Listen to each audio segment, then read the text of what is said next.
রাধারানী ললিতা বিশাখাদি সখীগণকে সঙ্গে করে নিত্য রাস অভিসারে গমন করেছে। হঠাৎ করে রাধারানী দাঁড়িয়ে বললেন, ললিতা, কে যেন আমায় ডাকছে, কে যেন আমায় কিশোরী কিশোরী বলে ডাকছে। ললিতা ডেকে বলছে, রাধে, ওটা তোকে ডাকছে না, ওর বউয়ের নাম কিশোরী, বউ মারা গেছে, পাগল হয়ে উন্মাদ হয়ে কিশোরী বলে তার বউকে ডাকছে। রাধারানী ডেকে বললেন, ললিতা,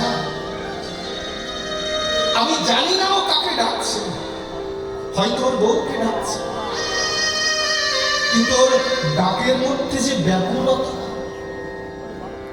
তাতে আমার এটাই মনে হচ্ছে যে আকুল হয়ে ব্যাকুল স্বরে সে আমাকেই ডাকছে। একবার যা, ওকে নিয়ে আজ রাস অভিসারে শুধু আমি একা যাব না, আর যদি যেতেই হয় আমি ওকে নিয়েই যাব। ললিতা ডেকে বলছে, রাধে, এত করুণা তো, এত করুণা,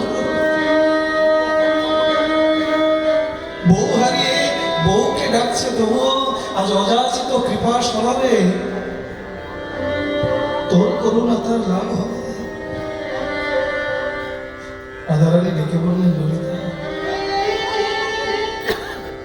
যদি ভক্তি ভাবে ব্যাকুল হয়ে আকুল স্বরে কেউ অভিভাবে ডাকে, আমি কি করে তাকে ফেলে রেখেছি? এটাই যে জীবের একমাত্র আশ্রয়, শুধু ব্যাকুলতা, প্রেম, নয়ন জল, এছাড়া আর ভগবানকে পাওয়ার অন্য কি পথ আছে? ভক্তের একমাত্র সম্পদ তার নয়নের জল। ভগবান নারদকে বলেছিল না, নারদ, কেউ যদি এক গন্ডুল গঙ্গা জল, একটা তুলসীর পাতা আমার চরণে দেয়, আমি আমার আত্মাটাকে তার চরণে বিগ্রহ করে দিই। যদি সেটা না থাকে আমি সেটা চাই না। যদি গঙ্গা জল দিতে না পারো, যদি তুলসী দিতে না পারো, আমি সেটাও চাই না। যদি পারো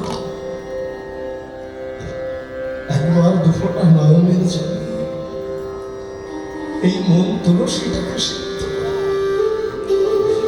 একবার গোবিন্দায় নম বলে কেউ আমার চরণে দিতে পারে, আমি এ জন্ম নাই জন্ম জন্মান্তরের মতো আমি সেই ভক্ত চরণে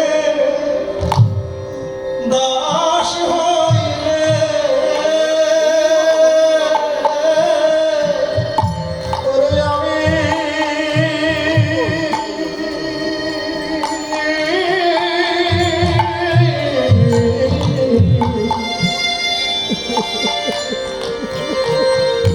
আমি সেই ভক্ত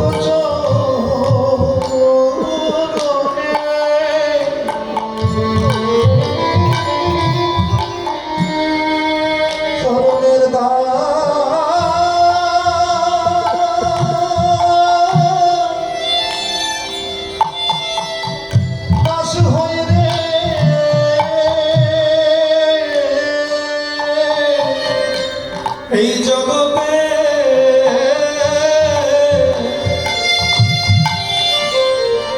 আমি সেই ভক্ত চরণে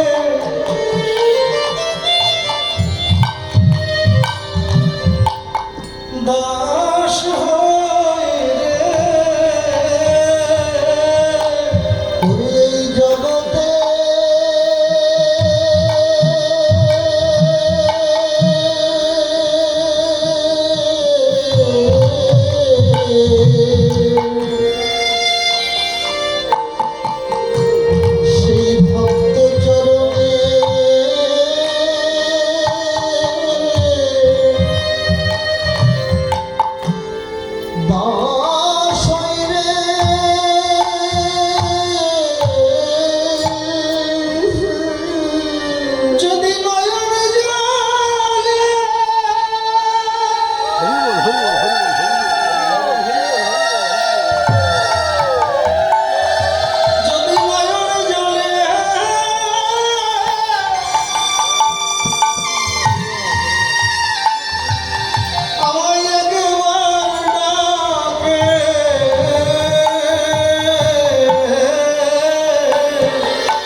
সেই ভক্ত চরণে দাস হই রে। যদি কেউ নয়ন জলে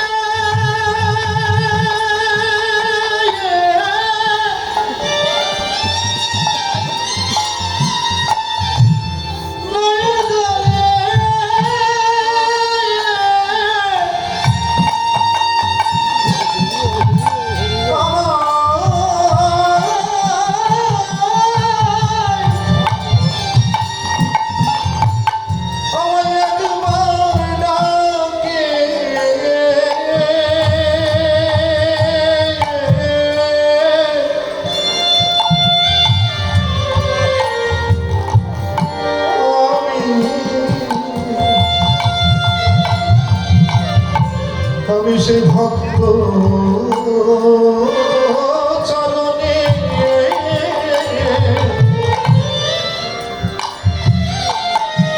চরণের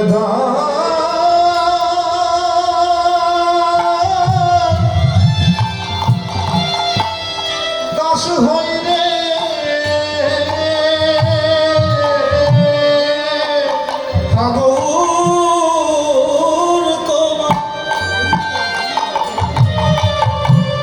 গৌর তোমার হলাম বলে যদি নয়ন জলে একবার ডাকে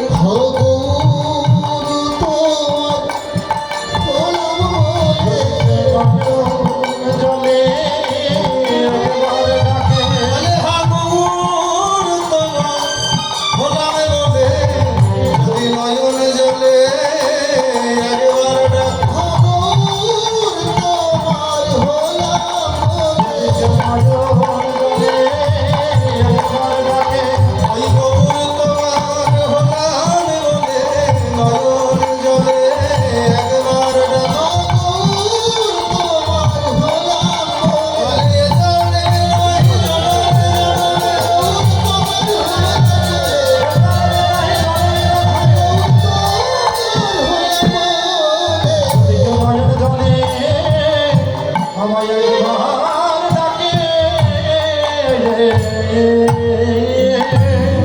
সেই ভক্তি শিক্ষা দিতে আজকে গৌরহরি কলির জীবকে ডাকে। ভাবের মূর্তি এত ভাব আর প্রাণে ভাসতে ভাসতে শেষ পর্যন্ত সুরধ্বনি গঙ্গার ঘাটে এসে ঠেকলেন আমার গৌরহরি। সেই গৌরহরি আজকে নদিয়ার মাঝে ধবলি শ্যামলীকে ডাকবার ছলা করে কলির জীবকে ডাকছে। কিন্তু ডাকতে গেলে তো একটা মাধ্যম লাগে।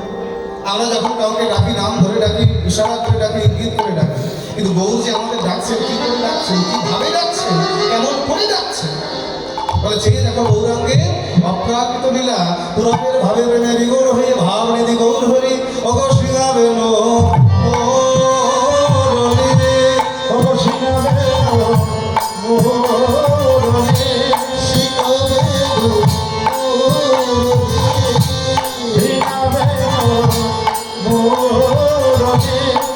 শিখাবে নরলি করিয়া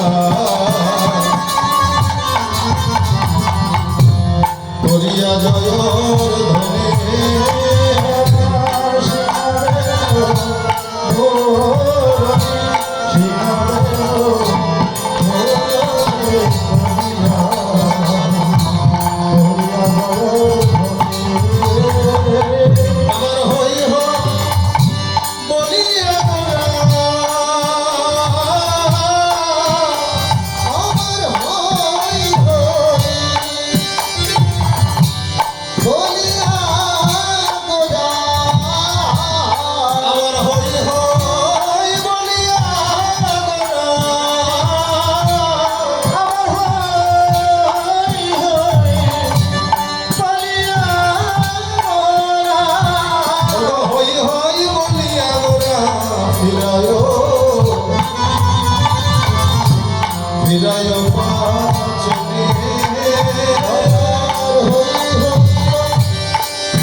বদনে বাজাইছে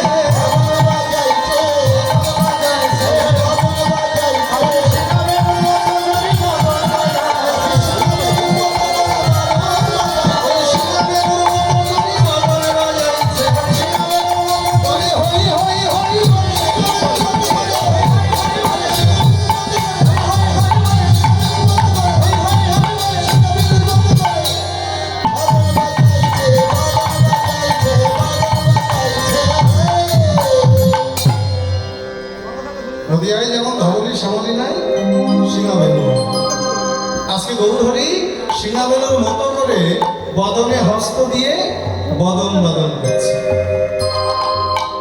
এই যে স্বভাব, এই যে বাজানোর স্বভাব, এটা তো আজকেও না, আগেও বাজাতো, আজকেও বাজাচ্ছে। একটা কথা দেখবেন আমরা বলি স্বভাব যায় না মনে, কি গো বলি না, কমায় না, স্বভাব যায় না মরবে। কেমন হয়েছে জানেন? এক চোর মানুষের বাড়িতে বাড়িতে চুরি করে সে চুরি করা অর্থটা বাজে কাজে ব্যয় না করে তার তিনটে ছেলেকে উচ্চ শিক্ষায় শিক্ষিত করেছে। একজনকে ডাক্তার করেছে, একজনকে ব্যারিস্টার করেছে, আর একজনকে ইঞ্জিনিয়ার করেছে। বিরাট গাড়ি বাড়ির মালিক হয়ে গেছে। এখন তিন ছেলে যখন যে যার মতো নিজের পায়ে দাঁড়িয়ে গেছে, গ্রামের লোকজন ডেকে বলছে, দেখ আমরা জানি তো বাবা চোর, চুরি করে সেই টাকাটা কোনো বাজে কাজে ব্যয় করবে, তোদেরকে মানুষ করেছে। তোরা তো এখন সকলে দাঁড়িয়ে গেছিস, আমরা বলি কি এই বয়সে তোর বাবা চুরি করে দেখতে কি ভালো লাগে? ভালো দেখায় সেটা? তোর বাবাকে চুরি করার তার থেকে একটু বন্ধ রাখ, একটু আটকা। তিন ছেলে দেখবে সত্যি আমাদের একটা সম্মানের ব্যাপার, বাবাকে তো আর চুরি করতে দেওয়া যায় না। এখন তিন ছেলে বাবাকে ডেকে বলছে, দেখো বাবা আমরা জানি যে তুমি মানুষের বাড়িতে বাড়িতে চুরি করে সেই চুরি করার টাকাটা বাজে কাজে ব্যয় না করে তুমি আমাদের পেছনে খরচা করে আমাদেরকে মানুষের মতো মানুষ করেছে। তা বলি কি আমরা যখন দাঁড়িয়ে গেছে, আমাদের তো অভাবও নেই, তা তুমি আজ থেকে আর চুরি করো না। বাবা ডেকে বলো, ঠিক আছে বাবা আমি আর চুরি করবো না। এই বলে তিন ছেলে যে যার মতো বাইরে চলে গেছে, কিন্তু বাবা যখন চুরি করার সময় হয়ে গেছে আর ঘরে বসতে পারছে না। কি করলো? আজকেও চুরি করতে বেরিয়ে গেল। তিন ছেলে ঘরে ঢুকে দেখে যে বাবা নেই, আজকেও চুরি করতে গেছে। তিন ছেলে চিন্তা করলো বাবাকে এইভাবে আটকানো যাবে, তাহলে আজকে কাল থেকে কি করবো, বাবাকে ঘরে রেখে আমরা বাইরে থেকে ঘরে তালা দিয়ে যাবো, যাতে বিয়ে না হবে। এখন তিন ছেলে বাবাকে ঘরের মধ্যে রেখে বাইরের থেকে মেয়ের সদর দরজা তালা দিয়ে চলে গেছে। এখন বাবার যখন চুরি করার সময় হয়ে গেছে, কি আর করবে, বাইরে তো আর বেরোতে পারছে না। তাই বড় ছেলের ঘর থেকে একটা জামা নিয়ে মেজো ছেলের ঘরে, মেজো ছেলের ঘর থেকে একটা গামছা নিয়ে ছোট ছেলের ঘরে, আবার ছোট ছেলের ঘরের ঘড়িটা নিয়ে বড় ছেলের ঘরে রেখে দিয়েছে। তিন ছেলে অফিস থেকে ফিরে এসে কোনো জিনিস আর জায়গা মতো খুঁজে পাচ্ছে না। বাবাকে ডেকে বলছে, বাবা ব্যাপারটা কি হলো, তুমি তো বাড়িতে ছিলে, আমরা কোনো জিনিস ঠিকঠাক জায়গা মতো খুঁজে পাচ্ছি না কেন? দেখে মনে হচ্ছে যে কেউ না কেউ ঘরের মধ্যে চুরি করতে এসেছে, কেউ চুরি করেছে। বাবা ডেকে বলছে, দেখ খোকা কি বলবো, এই যা কিছু হয়েছে সব কিছু আমারই দোষ। আসলে তোরা তো আমাকে বাইরের থেকে তালা দিয়ে চলে গেছে, আমি আর কি করবো, চুরি করার যখন সময় হয়ে গেছে আমি তো নিজেকে রক্ষা করতে পারছি না। তাই বড় ছেলে তোর ঘরে জামাটা নিয়ে মেজো ছেলের ঘরে রেখেছি, মেজো ছেলে তোর ঘরের গামছা নিয়ে ছোট ছেলের ঘরে রেখেছি, আর ছোট কথা তোর ঘরের ঘড়িটা বড় কথার ঘরে রেখেছি। তাও তুমি চুরি করছো? বাবা ডেকে বলছে, খোকা দেখ আমি আগে চুরি করতাম অভাবে, আর এখন চুরি করি স্বভাব যায় না। এই যে বাজানোর যে স্বভাবটা, সেটা তো সেই আগেই ছিল বৃন্দাবন। স্বভাবটা যাবে কোথায়? আজকে সেই স্বভাবটাকে ধরে গৌরহরি বদনে হস্ত দিয়ে বদন বদন করছে, আর স্মরণ করছে সেই স্মরণেই ভজন, স্মরণেই স্মরণেই ভজন, স্মরণেই প্রাপ্তি। সাধু স্মরণাং লীলা কাহাতে না করো হেলা, গাই মনে প্রিয় সুষা। এই যে আমরা লীলাটা শুনছি, এই লীলা স্মরণেই ভজন, স্মরণেই প্রাপ্তি। এটা লীলার কলির জীবের সাক্ষাৎ ভজন, স্মরণেই প্রাপ্তি। আমরা শুনেছি জেনেছি, এই যে মায়েরা হিরণ্যকশিপুর নাম শুনেছেন? হিরণ্যকশিপু, তার একটা ছেলে ছিল, নাম কি বলতে পারবে? জল্লাদ। জল্লাদ,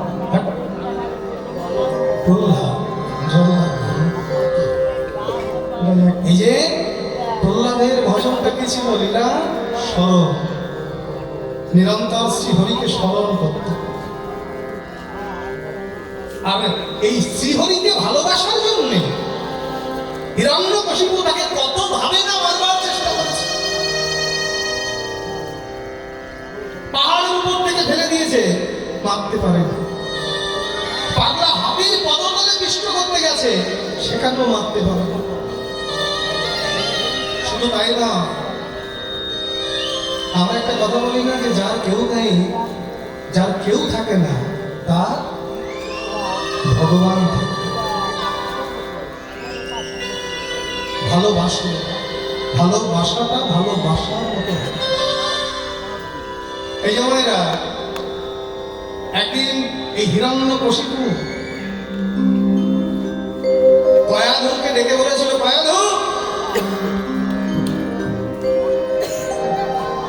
আজকে তোমাকে আমার একটা কথার উত্তর দিতে হবে। কি কথা? ও মায়েরা, একবার ভাবুন তো, স্বামী স্ত্রীকে জিজ্ঞাসা করছে, আজকে তোমার আমার এই কথার উত্তরটা দিতে হবে। কি কথা বলো? আজকে তোমার কাছে তোমার সন্তান প্রিয় না তোমার স্বামী প্রিয়? ও মায়েরা, কোন মায়ের কাছে যদি এমন কথা জানতে চাওয়া হয়, এর থেকে বড় কঠিন জায়গা হতে পারে? কয়াধুকে জিজ্ঞাসা করছে যে, কয়াধু, আজকে তোমাকে বলতে হবে তোমার স্বামী তোমার কাছে প্রিয় না তোমার প্রহ্লাদ তোমার কাছে প্রিয়?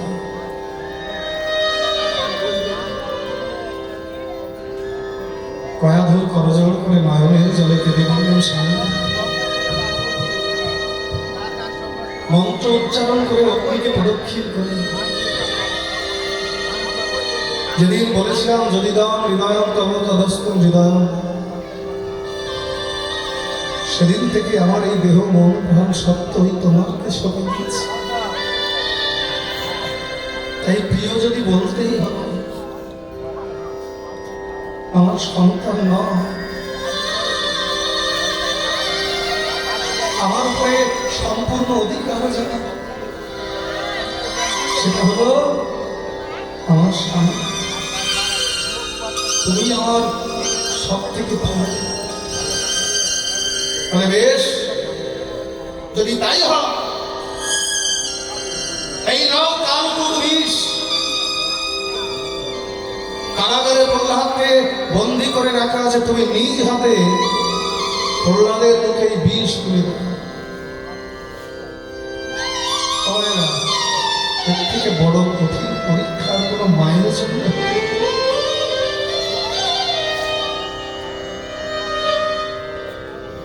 ছোট্ট প্রহ্লাদ আজ 10 দিন হয়ে গেছে, কারাগারে বন্ধ করে রেখেছে। 10 দিনের মধ্যে কোনো কিছু খেতে দেয়, ক্ষুধার্ত প্রহ্লাদ। হঠাৎ করে দেখলে তার মা কয়াধু একটা পাত্রে কতগুলো নাড়ু নিয়ে হাঁটতে হাঁটতে আসছে।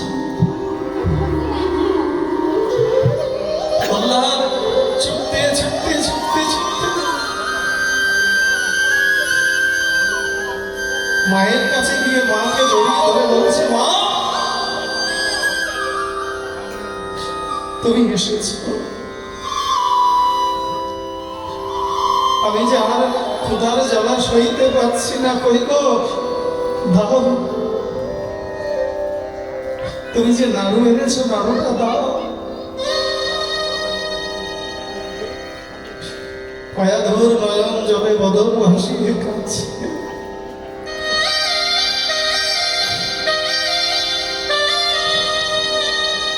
প্রহ্লাদ যখনই সেই নাড়ু একটা হাতে নিয়ে মুখে দিতেছে,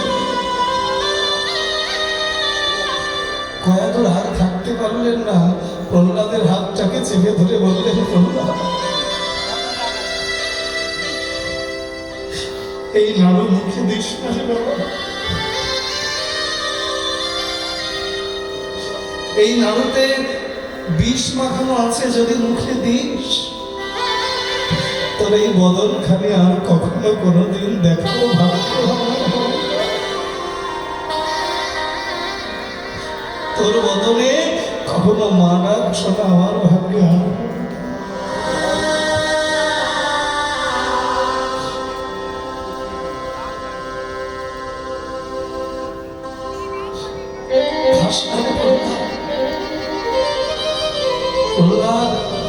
নয়নের জলে কেঁদে বললেন, মা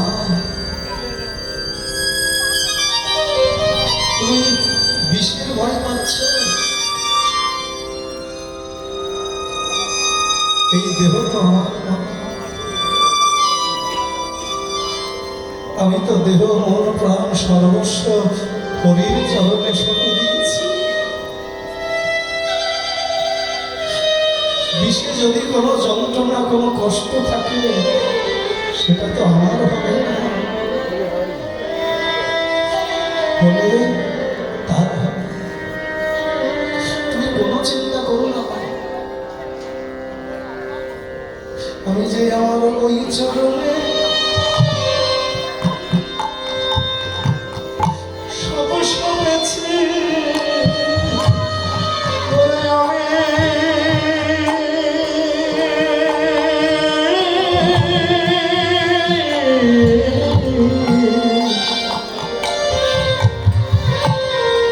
আমি যে ওই চরণে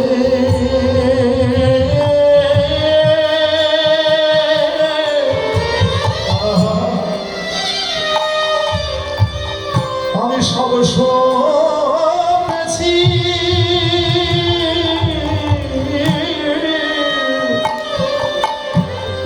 গোবিন্দ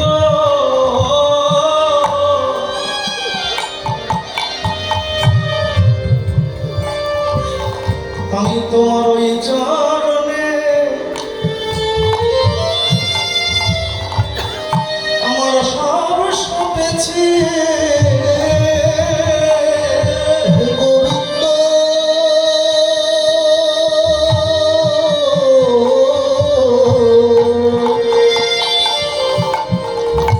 তোমার ওই চরণে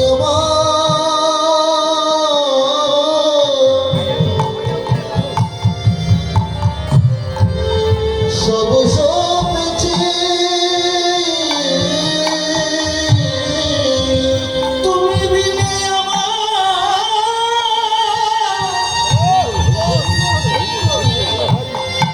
আর কে আছে?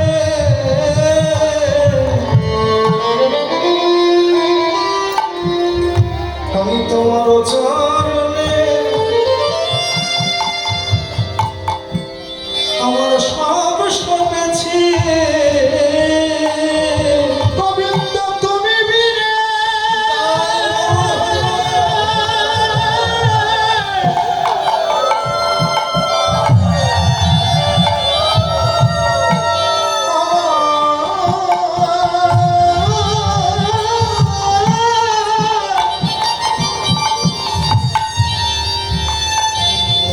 আমার আর কে আছে?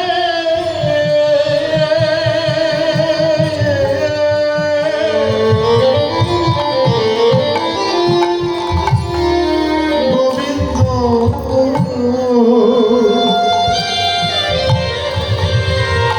আমি তোমার চরণে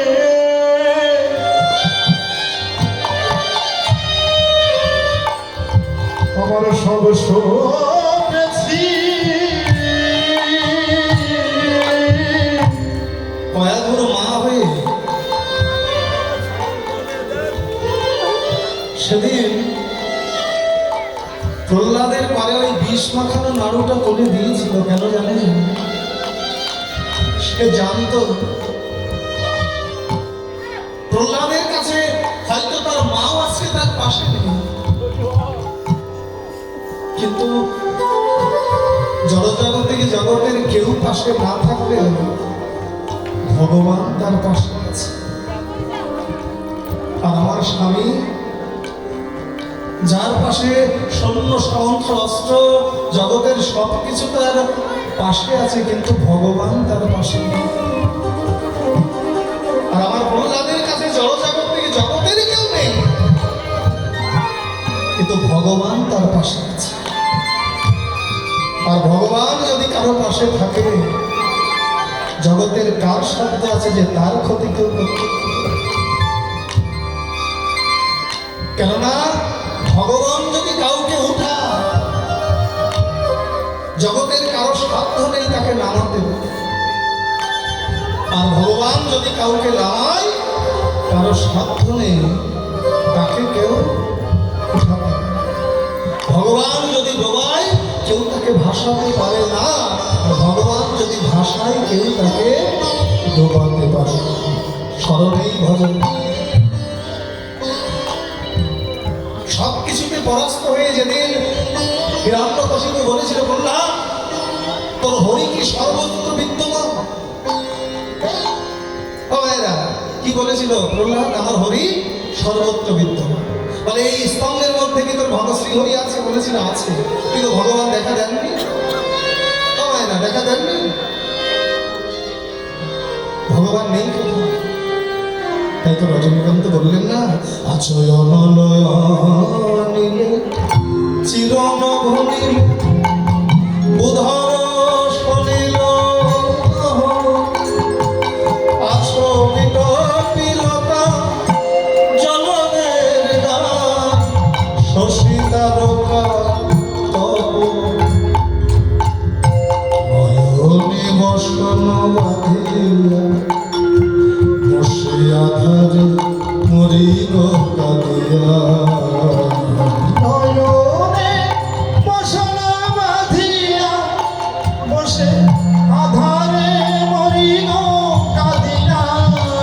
আমি দেখি নাই কিছু, বুঝি নাই কিছু, দাও হে দেখায় বোঝায়। মলিনে মন মুছায়, তুমি নির্মল কর মঙ্গল করে মলিনে মন মুছায়।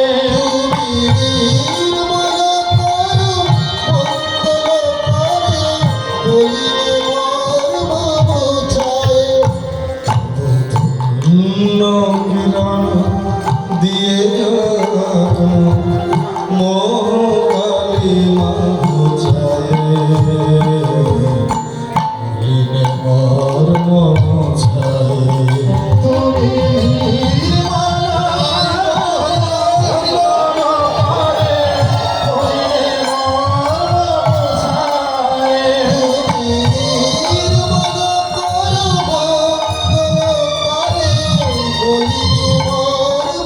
মুছায়। সাধু স্মরণ আনলেন। আজকে গৌরহরি স্মরণ করলেন সেই পুরবেল। স্মরণ করে হাতে একখানা দণ্ড নিয়ে সেই দণ্ডটাকে ঘোরাচ্ছে, আর রাখালের ন্যায় হই হই শব্দ করছে। রাখালের হাতে যে দণ্ডটা থাকে, এটাকে আমরা অনেক জায়গায় অনেকভাবে বলি। কোথাও দণ্ড বলি, কোথাও লাঠি বলি, কোথাও লড়ি বলি, কোথাও পাঁচনি বলি, কোথাও বান্টি বলি, কোথাও আংটি বলে, কত জায়গায় কত নাম। মহাজন আজকে এই দণ্ডটাকে বললেন পাঁচনি। পাঁচনি, তবে এই পাঁচনিটা প্রাকৃত জগতের পাঁচনি নয়। এই দণ্ডটা প্রাকৃত জগতের দণ্ড নয়। গৌরের হাতে যে দণ্ড, সেটা হলো অপ্রাকৃত মহামন্ত্র হরি নামের দণ্ড। কলিহাত জিতকে ধবলি শ্যামলি ভেবে তাদের পশ্চাৎ দেশে দাঁড়িয়ে গৌরহরি আমার সেটাকে ঘোরাচ্ছেন আর হই হই শব্দ করছেন রাখালেন। এই যে রাখালো হই বলে, আমার গৌর হই বলছে। তবে দুটি হইয়ের মধ্যে পার্থক্য কোথায় জানো? রাখাল হই বলে ধেনুকানকে আগে নেওয়ার জন্যে, আর গৌর হই বলছে কেন?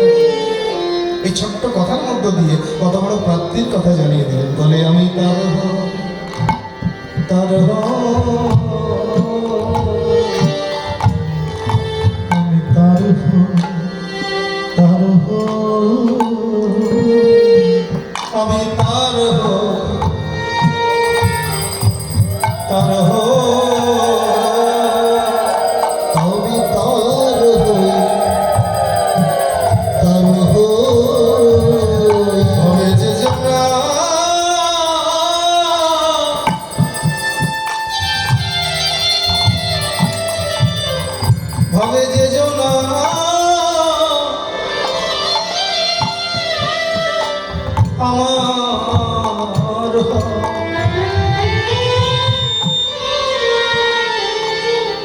আমি তার হই তার হই।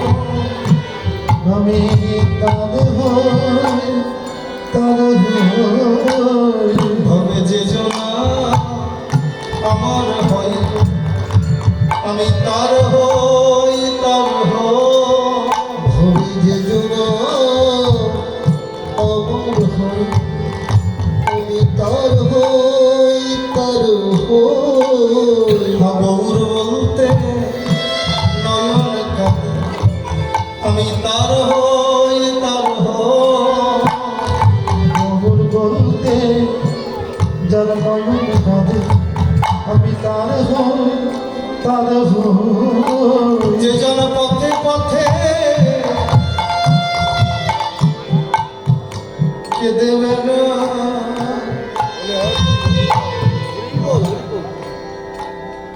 আমি তার হই তার হই। যেন পথে পথে কেঁদে বেড়ায়, আমি তার হই তার হই। যে জন গৌর বিনা আমি জানে না রে, আমি তার হই তার হই। যেজন গৌর বিনা আমি জানি না, আমি তার হই তার হই। গৌর বলতে যা দুটি নয়ন কাঁদে, আমি তার হই তার হই। গৌর বলতে যা দুটি নয়ন কাঁদে, তার হই তার হই। যে যেন এই চরণে সরস হয়েছে, আমি তার হই তার হই। জীবন ওই চরণে সব সপেছে, আমি তার হই তার হই। তাহলে ভগবানকে পেতেছে, আগে তুমি নিজে ভগবানের হয়ে যাবে। ভগবানের হতে না পারলে কখনো তাকে লাভ করা যায় না। তুমি যদি তোমার চিন্তা করো জীবনে কোনোদিন সুখ আনতে পারবে না। যদি পারো তুমি আমার চিন্তা করো, আমি তোমার চিন্তা করো। এই জগতে যে যার আমারই চাই, আমি তারই চাই। যে আমারে না চাই আমি তারে মায়ার সংসারে না চাই। মহাপ্রভু চারটি জায়গায় বাধা: সচিব রন্ধনে, নিত্যানন্দ নর্তনে, রাঘব ভবনে, শিবাসন। শিবাস বেঁধেছিল ভগবান। টাকা পয়সা ধন ঐশ্বর্য দিয়ে নয়, তার প্রেম ভক্তি ত্যাগ দিয়ে। হরি বল। আমরা জানি মহাপ্রভু শিবাসঙ্গনে যখন হরিনাম করেছিল, শিবাসের একমাত্র ছেলেটা মরে গিয়েছিল। মায়েরা শুনেছেন? হরি বল। শিবাসের একমাত্র ছেলেটা মরে গিয়েছিল। মালিনী মা আমার ভেউ ভেউ করে কাঁদছে। শিবাস নিয়ে বলেছিল, মালিনী তুমি এমন করে কেঁদো না। তোমার ক্রন্দনের ধ্বনি যদি আমার প্রভুর কানে যায়, প্রভুর কীর্তনে বিঘ্ন হবে। আমি যে সেবার অপরাধী। মালিনী মা চোখের জলে ভেসে যাচ্ছে, বলছে স্বামী কাঁদবো না। মানে না, কেঁদো না। কিন্তু কোনো মা তাই পাবে না। ও মায়েরা, একমাত্র কোলের সন্তান জনমের মতো কোন ছেড়ে চলে গেছে, সেই বেদনাটাকে বুকে চেপে মুখে হাসি ফোটাতে কোনো মা পারে? মালিনী মা তবুও কেঁদে যাচ্ছে। শিবাস গিয়ে বলেছিল, মালিনী তুমি যদি আর এক ফোঁটা নয়নের জল ভূতলে পতিত করো, আমি কথা দিলাম এই গঙ্গায় ঝাঁপ দিয়ে আমি আমার প্রাণ বিসর্জন দেব। বলে স্বামী কাঁদে না, খেতো না। আমার মহাপ্রভু শিবাসকে ডেকে বলেছিল, শিবাস তোমার ঘরে কি কোনো অমঙ্গল ঘটেছে? শিবাস করজোড় করে বলেছিল, প্রভু তোমার মতো মঙ্গলময় যার ঘরে তার কি অমঙ্গল হতে পারে? কি বলছো সুভাষ? তোমার ছেলে মরে গেল আর তুমি পিতা হয়ে কাঁদলে না? সুভাষ বলেছিল, প্রভু কোন ছেলের কথা বলছে? আমার তো কোনো সন্তান নেই।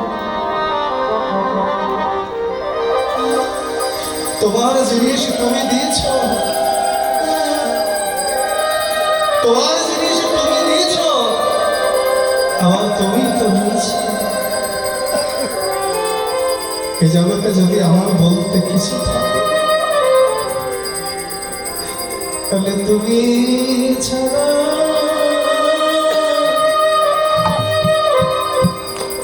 আমার আর কেউ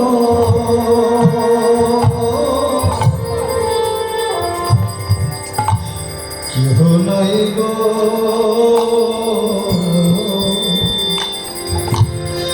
আমি তোমার ওই চরণে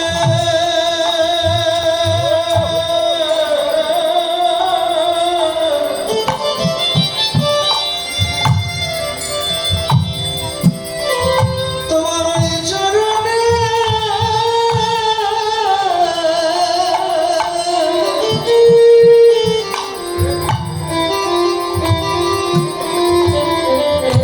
আমার সকলে দেব।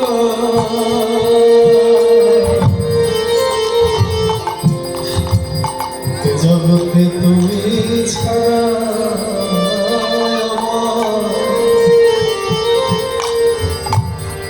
আমার আর কেহ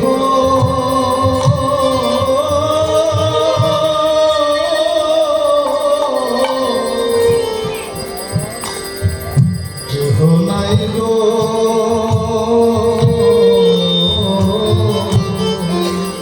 তোমার চরণে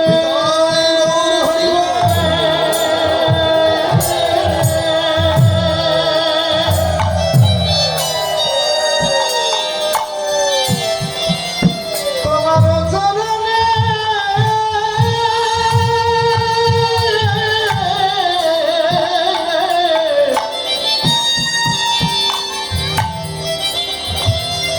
তোমার চরণে আমার সকলই দিলাম।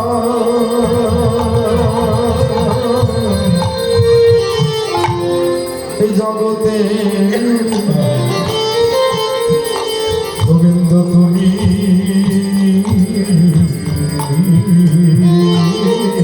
বিনা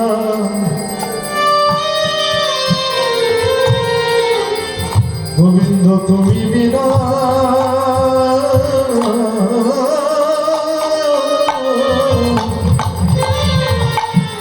আমার আর কেহ নাই রে।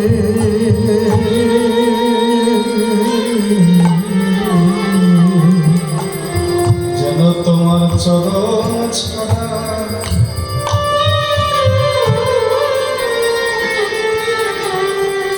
আমায় করো না গো। তোমার চরণ ছাড়া আমায় করুণা গো। অপরাধী বলে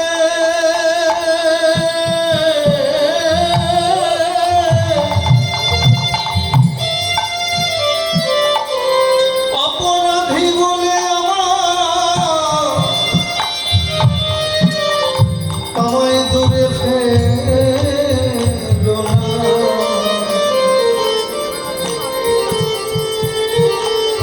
তোমার চরণ ছাড়া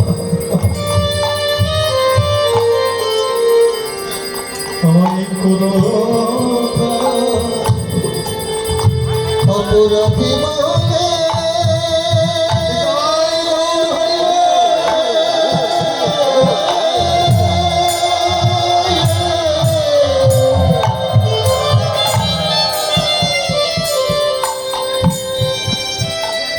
অপরাধী বলে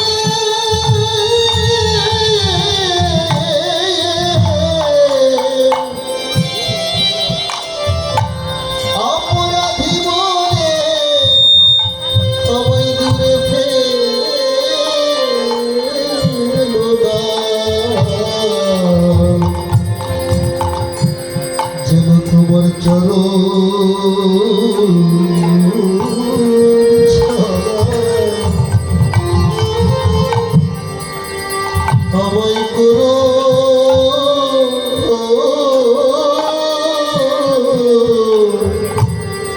করো না গো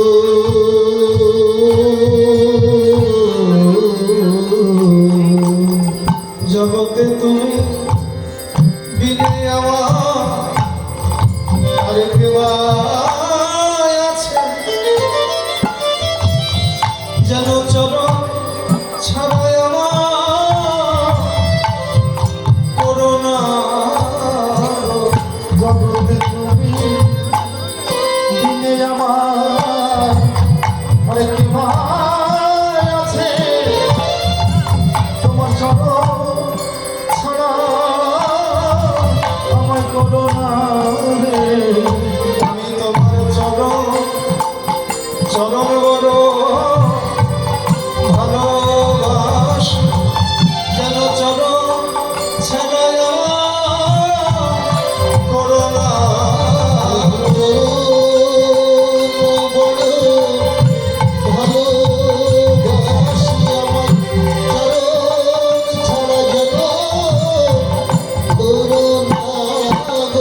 আমি তোমার ওই চরণে অভিলাষী যেন চরণ ছাড়াই আমার করোনা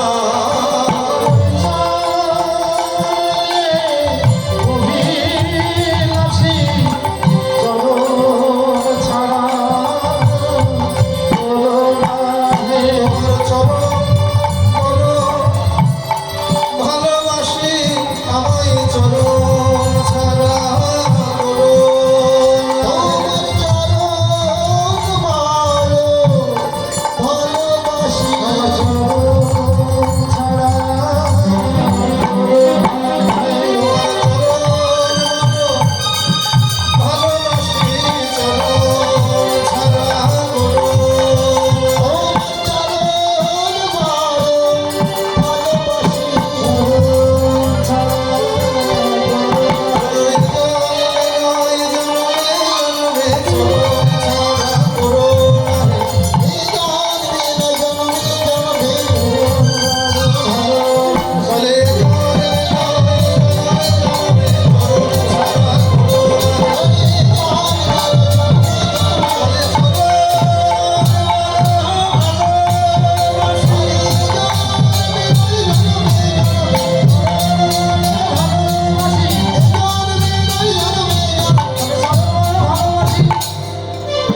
চরণ ছাড়া আমায় করো না হে। এ অপরাধের ভাই হইল ও অপরাধের ভাই মাইক অপারেটর ভাই এইটা একটু শোন আউটপুটের সাউন্ডটা বেশি ভিতরে সাউন্ডটা কম এই যে